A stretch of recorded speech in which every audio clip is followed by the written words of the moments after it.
அஸ்ஸலாமு அலைக்கும் ரஹ்மத்துல்லாஹி வபரகாத்துஹு. அவுது பில்லாஹி மினஷ் ஷைத்தானிர் ரஜீம். பிஸ்மில்லாஹிர் ரஹ்மானிர் ரஹீம். அல்ஹம்துலில்லாஹி ரப்பில் ஆலமீன். அஸ்ஸலாத்து வஸ்ஸலாமு அலா ரசூலில் கரீம். ஃபத்குரூனி அத்குருக்கும். அல்லாஹ் சுப்ஹானஹு வ தஆலா தன் திருமறையில் சொல்கிறான், நீங்கள் என்னை நினைவு கூறுங்கள், நான் உங்களை நினைவு கூறுவேன். அப்படி நினைவு கூறுவது ஒரு மோமினுக்கு பயனளிக்கும் என்று ரசூல் ஸல்லல்லாஹு அலைஹி வஸல்லம் அவர்கள் கூறியதற்கேற்ப நமக்கும் பயனளிக்க வேண்டும் என்ற பிரார்த்தனையோடு நான் இங்கே உங்களோடு சில நிமிடங்களை பகிர்ந்து கொள்கிறேன். சரி, இன்னைக்கு நாம் எதை பற்றி பார்க்க போகிறோம் அப்படின்னா, அந்நியா, எண்ணம். அதாவது நம்ம செய்ய போகிற செயலுக்கு அதனுடைய நோக்கத்தை பற்றி நாம் பார்க்க போகிறோம். அல்லாஹுடைய மாபெரும் கிருபையால் வரக்கூடிய இந்த ரமலானை அலங்கரித்து நமக்கு அதன் மூலமாக தக்வா எனும் இறையச்சத்தையும் போனஸாக நன்மைகளையும் எதிர்பார்த்து காத்து கொண்டிருக்கிறோம் தானே. இவ்வளவு சிறப்புகள் கொண்ட ரமலானை ஆரோக்கியமான நிலையில் அடைந்து அதிகமான அமல்கள் செய்வதற்கு அல்லாஹ் சுப்ஹானஹு வ தஆலா உங்களுக்கும் எனக்கும் தௌஃபீக் செய்வானாக, ஆமீன். அப்படி இந்த ரமலானை அலங்கரிப்பதற்காக நாம செய்யக்கூடிய ஒவ்வொரு அமலுக்கும் முதல்ல நீயத் எண்ணுவது என்பது நமது மார்க்கத்தில் மிக முக்கியமான ஒன்றாகும். நாம் செய்கிற வணக்கங்களான தொழுகை, நோன்பு போன்ற கடமையான வணக்கங்களாக இருந்தாலும் சரி, சுன்னத்தான உபரியான வணக்கங்களாக இருந்தாலும் சரி, நீயத் மனதால் எண்ணுவது தான் முதல் ருக்குன். நாம் செய்ய வேண்டிய கடமைகளில் முதல் கடமையாக அல்லாஹ் ஆக்கியுள்ளான். இந்த நீயத் இல்லாத வணக்கம் முழுமை பெறாது, அதாவது ஏற்றுக்கொள்ளப்பட மாட்டாதுன்னு நபி ஸல்லல்லாஹு அலைஹி வஸல்லம் சொல்றாங்க. சரி, நீயத் யாருக்காக இருக்க வேண்டும்? அல்லாஹ் தன் திருமறையில் சொல்றான், இன்ன ஸலாத்தி வ நுஸ்கி வ மஹ்யாய வ மமாத்தி லில்லாஹி ரப்பில் ஆலமீன். அதாவது என்னுடைய வழிபாடு, என்னுடைய தியாகம், என்னுடைய வாழ்வு, என்னுடைய மரணம் எல்லாமே அல்லாஹுக்காக இருக்க வேணும் அப்படின்னு சொல்லிட்டு அல்லாஹ் சொல்றான். அதாவது லில்லாஹி ரப்பில் ஆலமீன். அது எப்படின்னா, அல்லாஹுக்காக நோம்பு நோக்க போகிறேன், அல்லாஹுக்காக தொழுக போகிறேன்னு நமது மனதால் எண்ணுவது மார்க்கத்தோட அடிப்படையாக இருக்குன்னு சொல்கிறாங்க. அதனால தான் பாருங்க, இமாம் புகாரி ரஹ்மகுமுல்லா அவர்களோட ஹதீஸ் தொகுப்புகளில் இந்த நீயத்தை பற்றிய ஹதீஸை தான் முதல் ஹதீஸாக பதிவு செஞ்சுருக்காங்க. இன்னமல் அமாலு பின்னியாத் வ இன்னமா லிகுல்லி இம்ரிஇம் மா நவா. ஒவ்வொரு செயலும் அவரின் எண்ணத்தை கொண்டே அமையும். அவர் என்ன எண்ணினாரோ அதனுடைய பலனை அவர் அடைந்து கொள்வார். ஒரு மனிதனுடைய எண்ணம், நீயத் எப்படி இருக்கிறதோ அதை போல தான் அவரோட வாழ்வும் அமையும். இந்த உலக வாழ்வு மட்டுமல்ல, மறுமையுடைய வாழ்வும் அப்படித்தான் அமையும்னு நபி ஸல்லல்லாஹு அலைஹி வஸல்லம் அவர்கள் சொல்கிறாங்க. நாம் அல்லாஹுக்காகனு ஒரு செயலை செய்ய நினைக்கிறோம், ஆனால் செய்ய முடியாமலே போயிடுது. இதுக்கும் அல்லாஹ் கூலி கொடுப்பானா அப்படின்னா, இதை பற்றி நபி ஸல்லல்லாஹு அலைஹி வஸல்லம் என்ன சொல்கிறாங்க பாருங்க. வமை யஹ்ருஜு மின் பைத்திஹி, யார் ஒருவர் தனது இல்லத்திலிருந்து புறப்படுகிறாரோ, ஹாஜிரன் இல்லாஹி வ ரசூலிஹி, அல்லாஹுக்காகவும் அவனது தூதருக்காகவும் ஹிஜ்ரத் செய்தவராக, சும்மா யுதுரிக்குல் மவுத், சென்று அடையும் முன்னரே போகும் வழியில் அவருக்கு மரணம் வந்துவிட்டாலும், அஜ்ருஹு அலல்லாஹ், அவருடைய எண்ணத்திற்காகவே அவருக்கும் கூலியை தர வேண்டும் என்று அல்லாஹ் தனக்கு விதியாக்கி கொண்டான் என்று நபி ஸல்லல்லாஹு அலைஹி வஸல்லம் அவர்கள் சொல்றாங்க. அப்போ நமது எண்ணம் பெரிதாகத்தான் இருக்க வேண்டுமா? ஹிஜ்ரத் செய்வது, அல்லாஹுடைய பாதைக்காக போராடுவது, இது போன்ற பெரிய பெரிய காரியங்களுக்காக, அதாவது பெரிய பெரிய அமலுக்கு தான் அல்லாஹ் நமக்கு கூலியை தர்றானா? நமக்கெல்லாம் அப்படிப்பட்ட சூழ்நிலை இல்லையே. நம்மால் சின்ன சின்ன அமல்கள் தானே செய்ய முடியுது.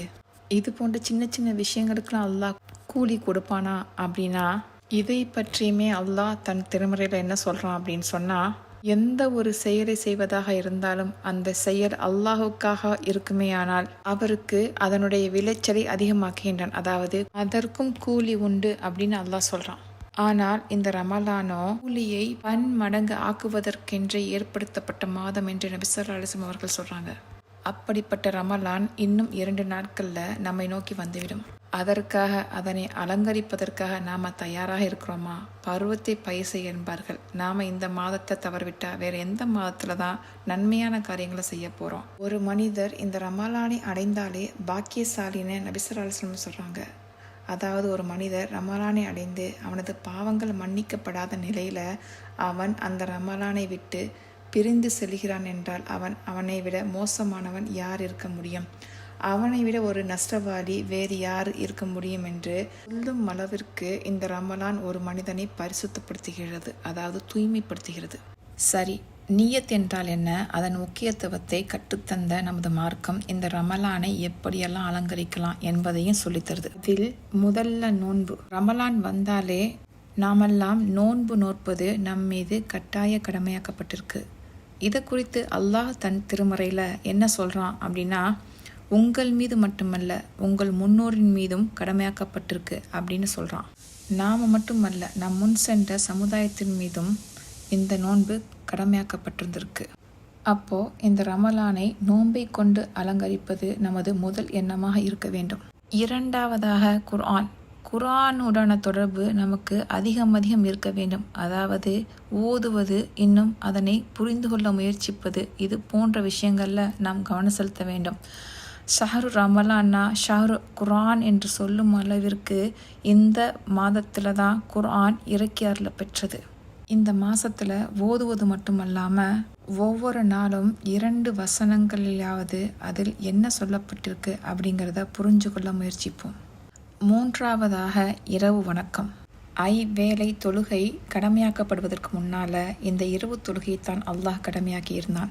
நமது முஸ்லிம் சமூகம் இந்த இரவு தொழுகையின் ஊடாகத்தான் அல்லாஹுடன் முதலில் கம்யூனிகேட் பண்ணியது. இதுவரை நாம் இந்த இரவு தொழுகையின் மீது கவனமற்றவர்களாக இருந்தால் இந்த ரமலானை பயிற்சி செய்யும் தளமாக எடுத்து முயற்சிப்போம் இன்ஷா அல்லாஹ். நான்காவதாக சதகா செய்தல். ரசூல்லா சொல்றாங்க, ஒரு சுன்னத்தான உபரியான, அதாவது சின்ன அமல்கள் செய்தாலும் ஒரு கடமையான அமல் செய்ததற்குரிய கூலியை பெற்று தருதுன்னு. ஸோ எவ்வளவுக்கு அதிகமாக நாம் சதகா செய்ய முடியுமோ அவ்வளவு முயற்சி செய்வோம் இன்ஷா அல்லாஹ். ஐந்தாவதாக ஜகாத். ரசூல்லா சொல்கிறாங்க, இந்த மாதம் கடமையாக்கப்பட்ட ஒரு அமலுக்கு 70 கட்டாய கடமைக்கான கூலியை பெற்று தருதுன்னு நபி ஸல்லல்லாஹு அலைஹி வஸல்லம் சொல்கிறாங்க. ஒவ்வொரு வருஷமும் கடமையாக்கப்பட்ட ஜக்காத்தை நாம் இந்த மாதம் செய்கிறதுனால 70 மடங்கு நமக்கு கூலியை பெற்று தருது. ஆறாவதா துவா, பிரார்த்தனை. இந்த மாதத்தில் அதிகம் அல்லாஹ்விடம் நமது தேவைகளை யாசித்து கொண்டே இருக்கணும். ஏன்னா நபி ஸல்லல்லாஹு அலைஹி வஸல்லம் சொல்கிறாங்க, இந்த மாதம் முழுவதும் அல்லாஹ் தன் அருள்மலையை பொழிந்து கொண்டே இருக்கிறான் அப்படின்னு சொல்கிறாங்க. ஏழாவதாக பாவ மன்னிப்பு கேட்பது. அதாவது நாம் செய்த தவறுக்காக, இறைவன் செய்ய சொன்னதை செய்யாமல் இருந்த தவறுக்காகவும் அல்லாஹ்விடம் நாம் பாவ மன்னிப்பு கேட்டுக்கிட்டே இருக்கணும். ஏன்னா இந்த மாதம் பாவ மன்னிப்பு கேட்கக்கூடிய மாதமாக இருக்கு அப்படின்னு நபி ஸல்லல்லாஹு அலைஹி வஸல்லம் சொல்கிறாங்க. எட்டாவதாக உறவுகளோடு நம் உறவை பேணிக்கொள்வது. நபி ஸல்லல்லாஹு அலைஹி வஸல்லம் சொல்கிறாங்க, உங்கள் சொந்தங்களோடு உள்ள உறவை நீங்கள் சீர் செய்யாமல் அல்லாஹ்வுடனான உறவை உங்களால் சீர் செய்ய முடியாது என்று நபி ஸல்லல்லாஹு அலைஹி வஸல்லம் சொல்கிறாங்க. இந்த அமல்களை கொண்டு நாம் ரமலானை அலங்கரித்து அல்லாஹ் அவனின் பொருத்தம் பெற்ற இறையச்சம் என்னும் ஆடையை நம்மீது போர்த்த நமக்கு அல்லாஹ் உதவி செய்வானாக. ஆமீன். இன்ஷா அல்லாஹ் இந்த அமல்களை பற்றிய செய்திகளையும் அதன் பலன்களையும் இனிவரும் தொடர்களில் பார்ப்போம். அஸ்ஸலாமு அலைக்கும் ரஹ்மத்துல்லாஹி வபரகாத்துஹு.